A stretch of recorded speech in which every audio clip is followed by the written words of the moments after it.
साथियों, सबसे पहले मेरे जो जवान हैं वो 2.5 किलोमीटर रनिंग करके आए हैं। आप मेरा पसीना से देख सकते हो।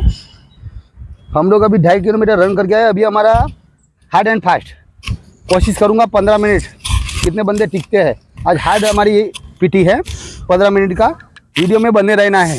देखते हैं कैमरामैन हमारे साथ टॉपअप हो पाता है नहीं हो पाता है, देखते हैं। बाकी बात है वीडियो बनता है नहीं बनता है, लेकिन सभी जवान रेडी है।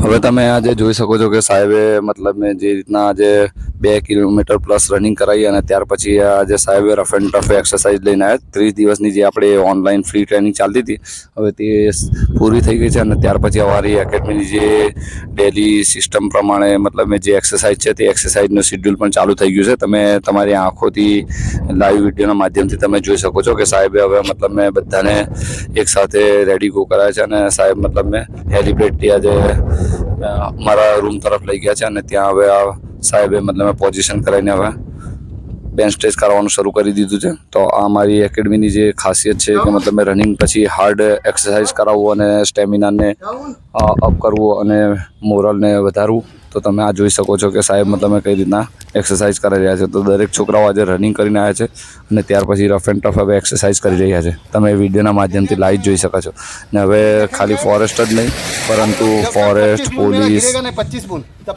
અગ્નિવીર અને એના સિવાય SSGGD બધાની જ મતલબ મેં તૈયારી થઈ રહી છે। એટલે બધાના જ મતલબ મેં ધ્યાનમાં રાખીને દરેક રીતની એક્સરસાઇઝ કરાવવામાં આવશે। એટલે રનિંગ પણ થશે, એના જોડે એક્સરસાઇઝ પણ થશે।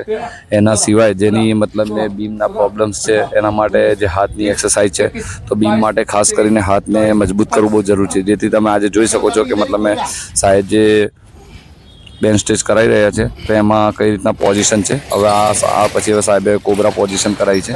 કોબરા પોઝિશનમાં બી હાથ પણ મજબૂત થાય છે અને કમરનું જે પેન હોય છે તે પણ દૂર થાય છે। હવે ફરી પાછા સાહેબે ઓર્ડર આપી દીધો છે એટલે એક જગ્યાએ બીજી જગ્યા રનિંગ કરી રહ્યા છે, મૂવમેન્ટ કરી રહ્યા। તમે જોઈ શકો છો કે મતલબ દરેક છોકરાને સાહેબે દોડીને બીજી જગ્યાએ લગીને હવે આ દિવાલ પર જે કોલેજની જે દિવાલ છે ત્યાં દિવાલ પર ટચ થઈને એટલે મતલબ મેં અપડાઉન શરૂ કરી દીધું છે। તો આ બધી જે પગોની એક્સરસાઇઝ છે, જે પગોમાં જે સિક પેન થાય છે, પછી મસલ્સ પકડાય છે, પગોમાં દુખાવો થાય છે, ઘૂંટણમાં દુખાવો થાય છે, તે માટે આ સાહેબ એક્સરસાઇઝ લઈને આવ્યા। તો રનિંગ કર્યા પછી આ રીતની હાર્ડ એક્સરસાઇઝ બહુ જરૂરી છે જેથી તમારું ઇમ્પ્રુવમેન્ટ હાઈ થાય અને મતલબ મેં આ રીતનું તમારે મતલબ મેં રનિંગ કવર થાય અને ટાઈમિંગ કવર થાય અને તમારું બોડી લેવલ મજબૂત થાય। તમે જોઈ શકો છો કે સાહેબ પણ મતલબ છોકરાઓ જોડે આ રીતની એક્સરસાઇઝ કરી રહ્યા છે। તો સાહેબ આવું નથી કે ખાલી ઓર્ડર આપીને છૂટા થઈ જાય છે, પરંતુ સાહેબ જાતે જ એક્સરસાઇઝ કરીને છોકરાનું મોરલ વધારે છે અને છોકરાઓને મતલબ હિંમત અને જોશ અને જુનૂન આપે છે। તો એક્સરસાઇઝ કર્યા પછી આ રીતની હાર્ડ જે એક્સરસાઇઝ છે અમારી ચાલી જ રહી છે।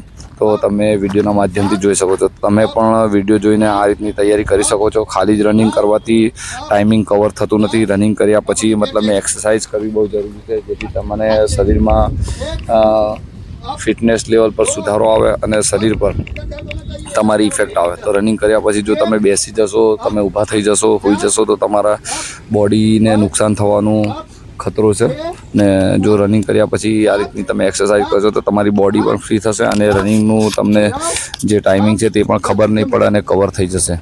તો આ રીતના સાહેબે ફરી એક બીજી એક્સરસાઇઝ ચેન્જ કરી છે અને આ સાહેબ જો મતલબ આ રીતની એક્સરસાઇઝને સ્ટીક આપી રહ્યા છે। તમે જોઈ શકો છો કે છોકરાઓને મતલબ કઈ રીતના સાહેબ મહેનત કરાવી રહ્યા છે અને તૈયારી કરાવી રહ્યા છે। તો સાહેબ જોડે જ રહીને આ બધી એક્સરસાઇઝ કરાવે છે। હવે સાહેબ ફરી મતલબ મેં એક બીજી ટેકનિક આપી રહ્યા છે પગોને થોડું ફ્રી કરવા માટે અને પગોનો દુખાવો દૂર કરવા માટે। તમે ડેમો જોઈ શકો છો કે સાહેબ પોતે મતલબ આ રીતનો ડેમો આપે છે અને હવે ફરી છોકરાઓને આ રીતને કરવા માટે સાહેબ ઓર્ડર આપી દીધું છે અને બધા છોકરાઓ મતલબ આ રીતના ડેમો પ્રમાણે મતલબ એક્સરસાઇઝ કરે તેનાથી જે પંજામાં જે દુખાવો થાય છે, એડીઓમાં જે દુખાવો થાય છે એ બધું જ દુખાવો દૂર થઈ જાય છે અને ખરેખર મતલબ મેં રનિંગમાં આ બહુ ફાયદાકારક સાબિત થાય છે।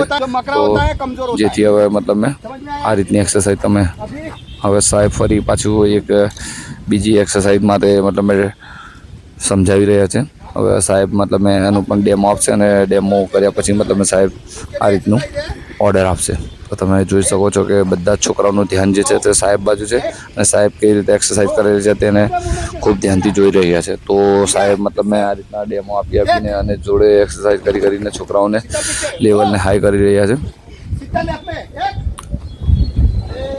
તો આ રીતની જે સાહેબ એક્સરસાઇઝ અમુક છોકરાઓનું ધ્યાન નહોતું, જેથી મતલબ મેં અમુક છોકરાને લેફ્ટ અને રાઇટમાં મતલબ મેં કોમ્બિનેશન ખબર ના પડી. તો તમારે પણ જો તમે જ્યારે પણ ભરતી થાઓ અને પોલીસમાં કે આર્મીમાં જાઓ ત્યારે તમારી મતલબ આ રીતની ફિઝિકલની મતલબ મેં પીટી ચાલી રહી હોય તો તમારે તમારું જે ટ્રેનર છે, તમારો જે ઉસ્તાદ છે એની વાતનું ખૂબ ધ્યાન રાખવું જરૂર છે. એ શું ઓર્ડર આપે છે, શું આદેશ આપે છે તે મુજબ જ તમારે તૈયારી કરવાની હોય છે. જો તમે તે મુજબ તૈયારી ના કરો કાં તો ભાઈ એના ઓર્ડરને ફોલોઅપ ના કરો તો પછી તમને મતલબ પનિશમેન્ટ પણ થઈ શકે છે.